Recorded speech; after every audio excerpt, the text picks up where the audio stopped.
Hi, this is Lisa Butterworth. I am here with Caron Cordes. She works with me at Symmetry Solutions, and today we are going to talk about the intersection between eating disorders and sexuality. Welcome, Caron.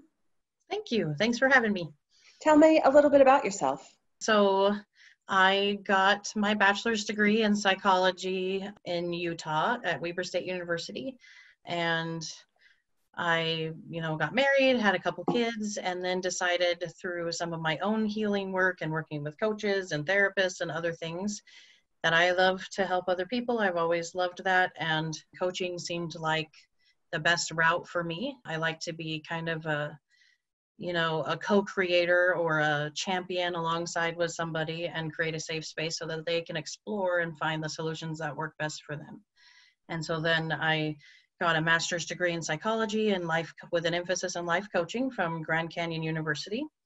And I also have a certification and experience with working with people with eating disorders. So that's kind of like a sum up. There's other things that I am trained to help with, such as mindfulness and depression and anxiety and self-esteem and other things. That's kind of like the summed up version. Well, welcome. Thank you for bringing your expertise to Mormon Sex Info. Yeah, absolutely. So we were just discussing before the podcast that Caron she's like, I'm not an expert in sexuality, but I do know how it intersects with eating disorders. And I'm like, well, great, because I am not an expert in eating disorders. So this is perfect. We can both bring our expertise and have a discussion. So, yeah, why don't you set us up in some of the issues that you see arising where eating disorders affect sexuality? Okay, absolutely. So unfortunately, there's not, a lot of treatment out there for sexuality in the recovery of eating disorders. I worked at a treatment center where, sexual abuse and trauma are often brought up, but it didn't seem to me that, in our clinical meetings and other settings that it was discussed as much, their sexuality with their partners or, just how that's manifesting in their life as a result of the eating disorder or in connection to the eating disorder or similarly to the eating disorder, because a lot of times they manifest in similar ways. And so there needs to be definitely more research and more people in the professional world addressing sexuality and the treatment of eating disorders. But I read a really good article recently written by a therapist that works at EdCare in Denver, eating disorder treatment place. His name is Zach Verwey, if I'm saying that right, Verwey. It's on mirrormirror.org and talks about eating disorders and sexuality. And he points out that sex and food have been related for like ever, whether it's, they're both a pleasurable, sensual thing, in advertising. There's a lot of, beautiful women used to or sex is used to advertise food a great deal. There's people use food with sex, and there's just kind of this like relationship there that is there, and it's obviously there, but a lot of people don't talk about it. And he points out how whether it's an effect of the eating disorder itself, like any addiction, people with eating disorders are going to try to control it, and therefore that affects their intimate partners or people that are close to them. And a lot of times it closes them off from their partner. And so whether it's an effect of the eating disorder or the same things like, fears of vulnerability and shame and body issues that go into the eating disorder are also causing the fears and lack of intimacy, I guess, so to speak. So that's a big concern. Like, for example, like anorexics, often, they're very tightly controlled, they restrict, they withdraw, they are very isolated, and they're very much about control.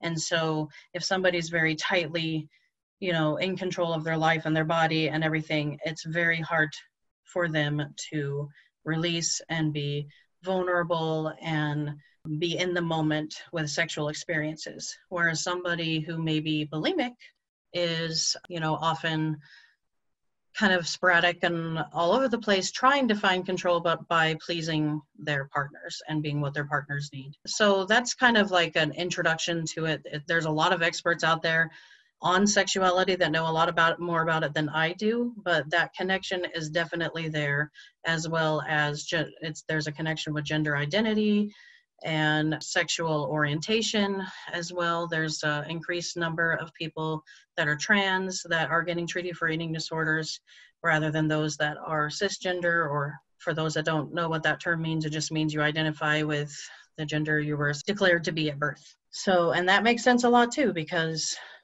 a trans person doesn't feel like who they were identified as at birth and who they are inside match. And so a lot of body dysmorphia and things like that can result.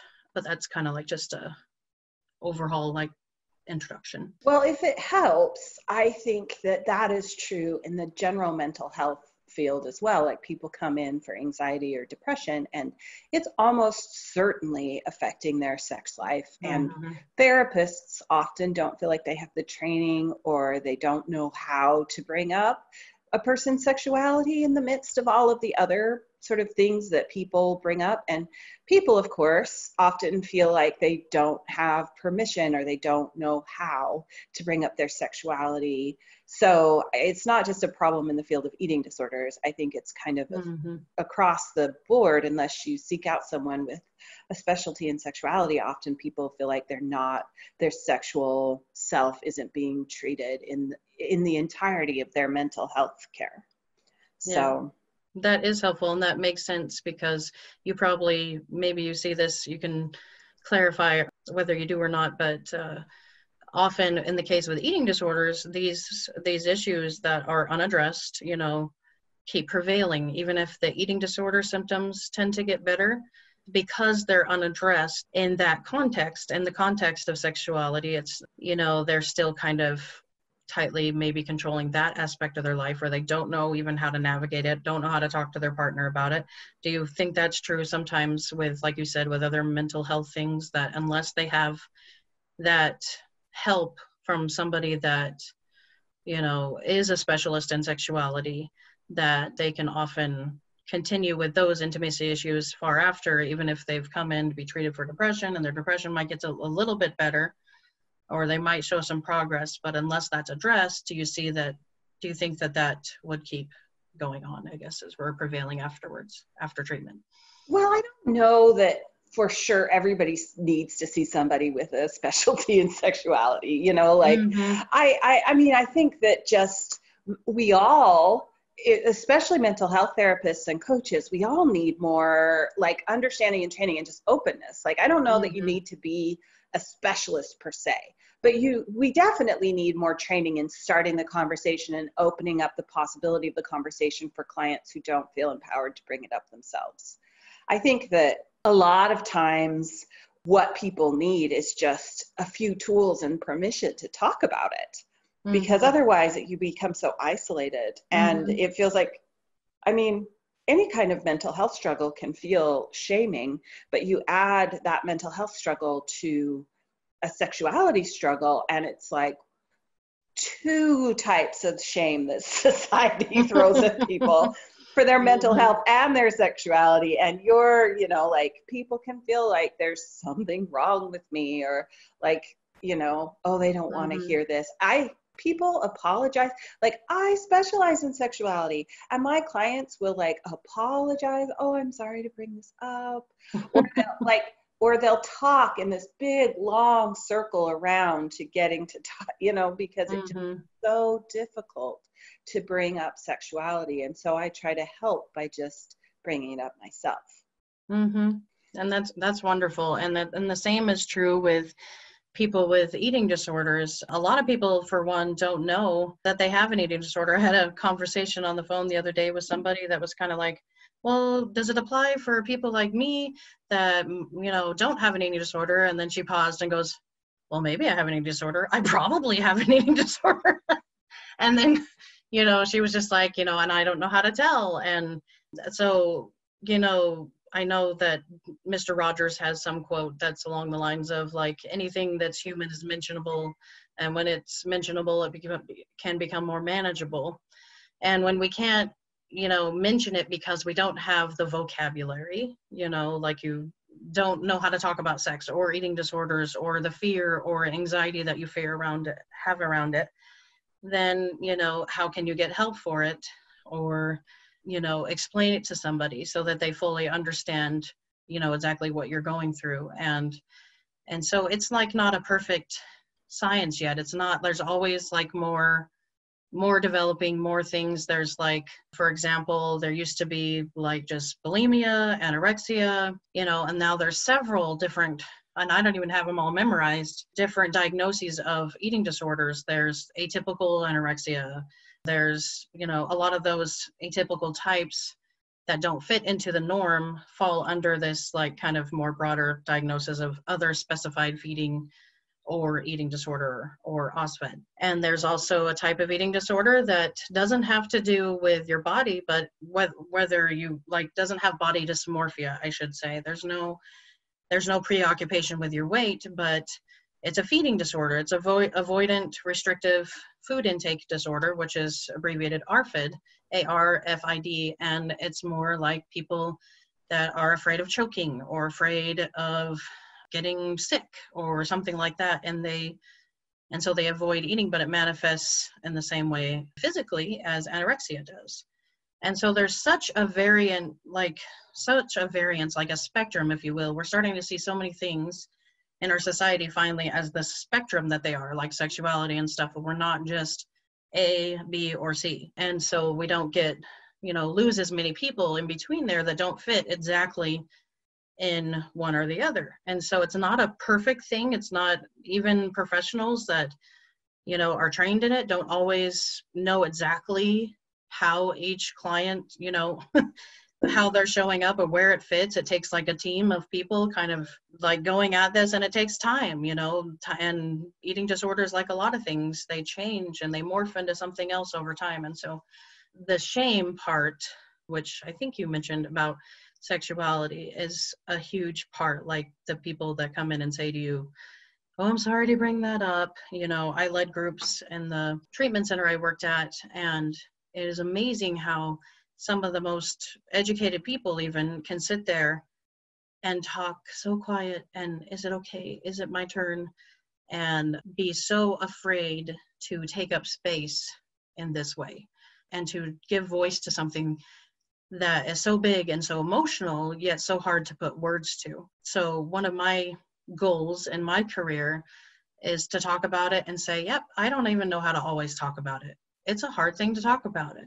The important thing is that we try, and then we keep trying, and then we try again, and then just practice, and then it'll become easier. Like for men, I see different statistics on different websites. Like there's the National Eating Disorder Association, there's the National Institute of Mental Health. They all share different statistics on different percentages and stuff like that. But one recently I saw was like 25 to 30% or 35% of people with eating disorders are male. And it can be very hard for a male because it's a vulnerable thing for men to talk about emotions in general.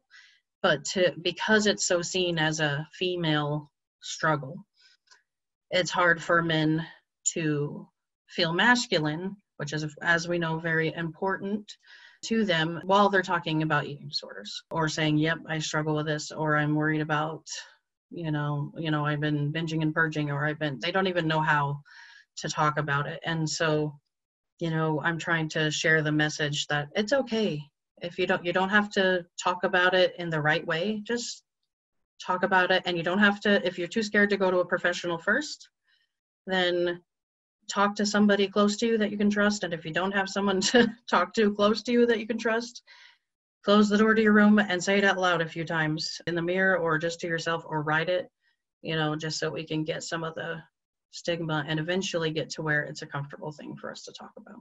So one of the things that I was curious about as you were talking about, like there's this spectrum of different types of challenges that people face with their eating, and that along the spectrum, there seem to be sort of different ways of different ways that this manifests as a coping mechanism.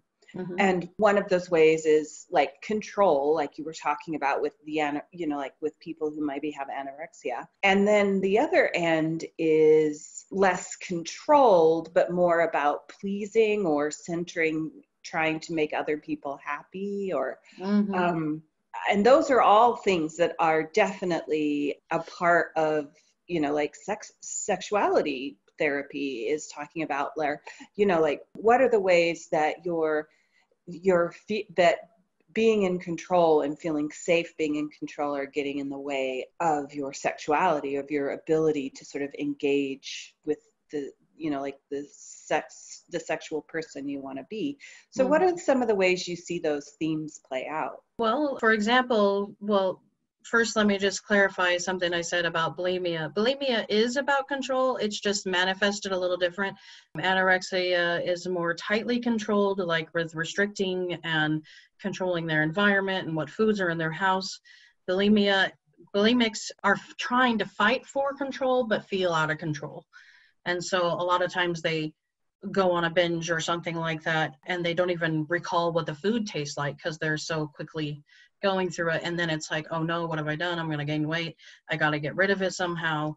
And then that's where the purging comes in, through exercise or through, actual vomiting. Right. And so it's all tightly linked with control. It just kind of manifests a little bit different. But in the ways of how is this control, getting in the way of people experiencing what they want to experience in life and living the way they want to, or having the relationship with food or with others. It's different for every person. Like, to me, I kind of look at it like you're moving towards balance. If somebody hiking every day for 2 hours a day is balanced for them because it brings them energy and helps them meditate or connect, or be in connection with nature and all these things, then and they feel balanced in other areas of their life as well, like they're not missing out on time, missing important events for their kids, or not having much of a social life, or not being able to be intimate with their partner, and not just physically intimate, but just in any intimate way, emotional, and enjoy. I guess it's kind of like a balancing act. So you talked earlier about this sort of spectrum of eating disorders and how that seems to be about, like people needing to be in control in order to feel safe, and that sometimes that manifests as being very tightly controlled, and sometimes that manifests as feeling sort of out of control, but like that it goes back and forth.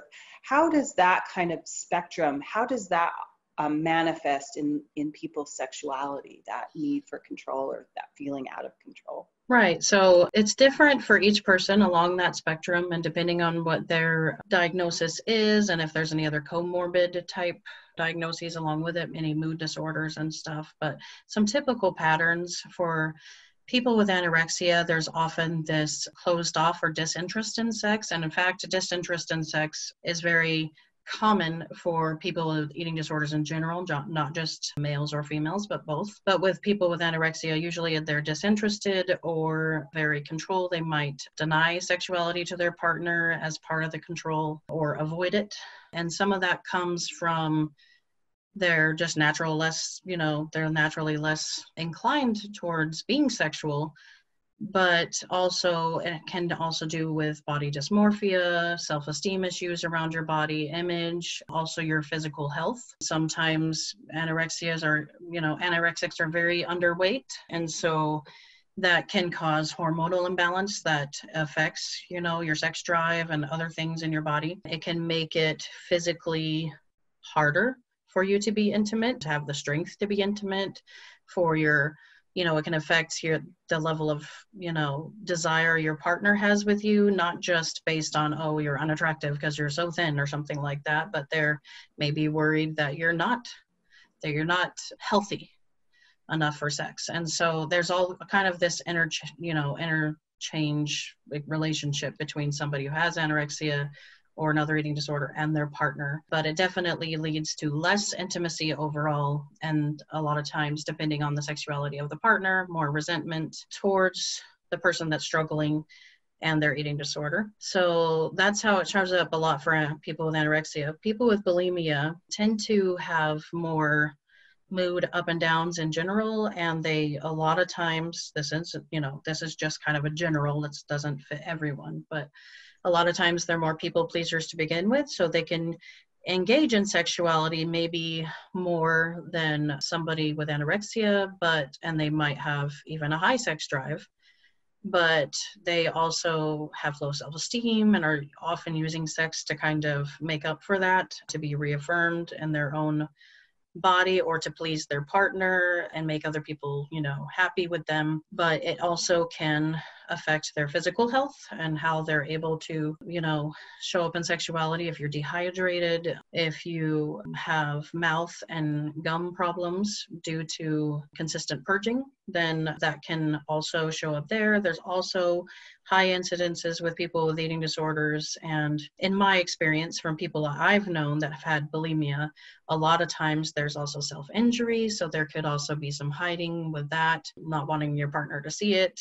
And so there could be kind of like this emotional roller coaster of, well, I want to have sex more, but then also kind of some fears when intimacy is available and present, because they also struggle with oftentimes what their body looks like and self-esteem and that sort of thing.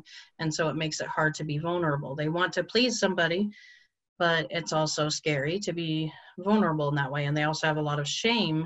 People with eating disorders in general have a lot of shame about their body. So being intimate with a partner and being exposed in that way can be terrifying to the point where you avoid it completely or you get through it, but it creates more trauma because of how it's interpreted in your mind or how well it goes.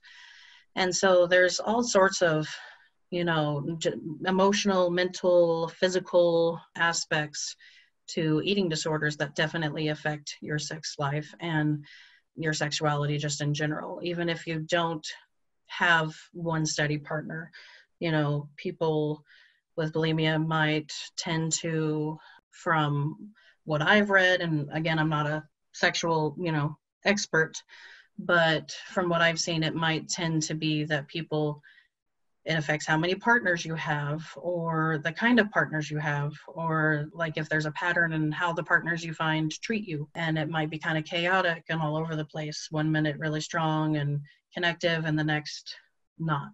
But it really is a spectrum, and it really is something that I'm really starting to research and learn a lot more about.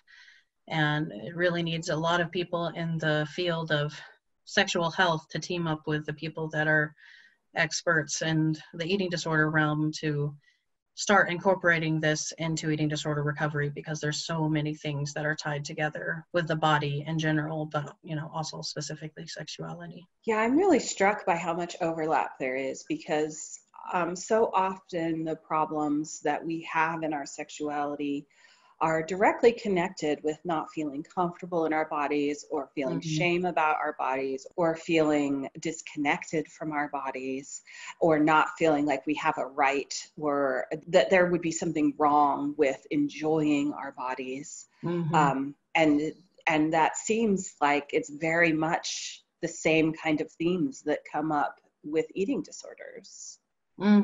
Absolutely. Like how you even just said, shame and how we enjoy our bodies, with eating disorders, that, a lot of that comes out in food too, food avoidance or food overindulgence, because I saw a quote that today that I'll paraphrase. It was something along the lines of, obsessive thoughts about food don't come from a lack of willpower, they come from restricting. And so there's the cycle too of restrict and then compulsively eat. And that happens a lot with people with binge eating disorder and bulimia as well. But it's hard for people to enjoy that sensation of food because there's guilt around it, or shame. Eating, is this healthy or not? Or people watching me eat, or are they noticing? And so, yeah, there's definitely a lot of connections in just how we enjoy our body, or allowed to enjoy our body, in general. Or feel like there's something wrong with us if we enjoy our body, or there's something wrong with us if we don't enjoy our body. Like there's just so many opportunities to feel broken, I guess. so many opportunities to feel like there's something wrong with us. Yes. Yeah. Absolutely.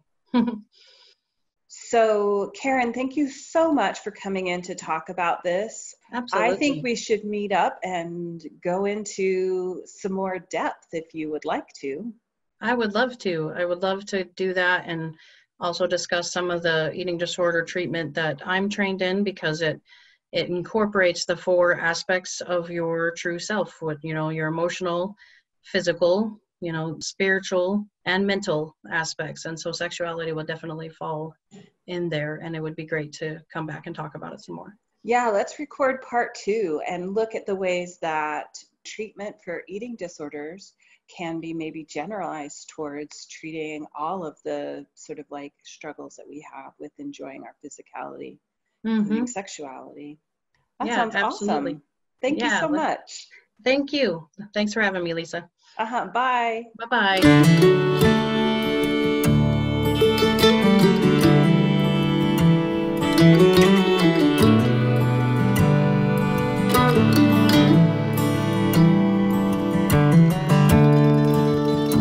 We took the long road home, turned minutes into miles, and as the evening traveled on, the sunset bathed your smile. We stopped beneath the desert stars, wrapped in each other's arms.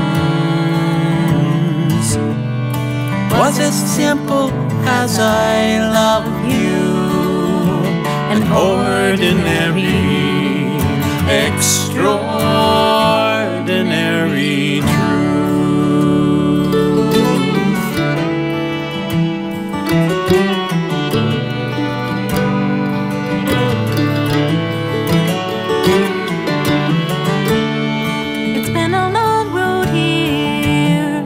A trail with tears, pain and sorrow too.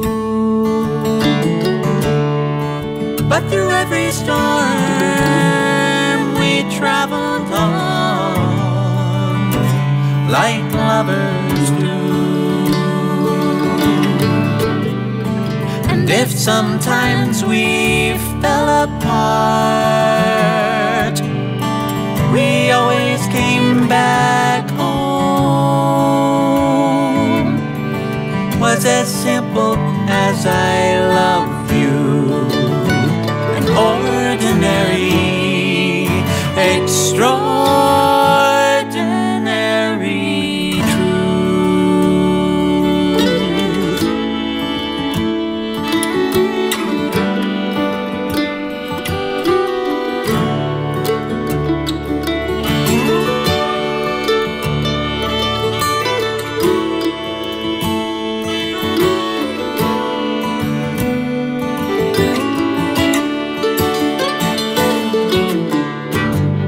Some people say love is blind and forever is too long.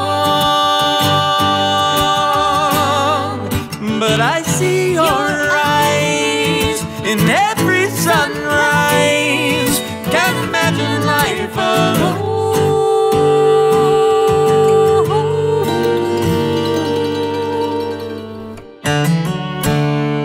Let's take the long road on together until we're gone. Want you by my side till the day I die and into the beyond. It's as simple as our love is. That's how I wanna go, all wrapped up in the arms of our extraordinary, it's nothing ordinary love.